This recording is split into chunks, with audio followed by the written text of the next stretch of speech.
Če se v Turčiji prijavite na Twitter, vas namesto modrega ptička pričaka sporočilo, da je stran zaklenjena.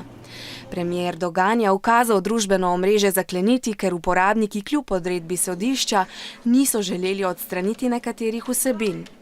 Uporabniki so namreč prek Twitterja delili vsebine, ki naj bi dokazovale, da so Erdogan in drugi turški politiki delovali nepošteno.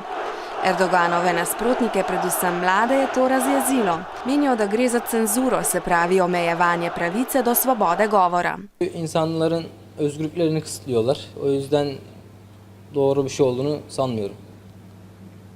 Yani insanların bilgilerini veya herhangi Drugi pa menijo, da je zaklepanje Twitterja dobro. Bazı yasaklı siteler var.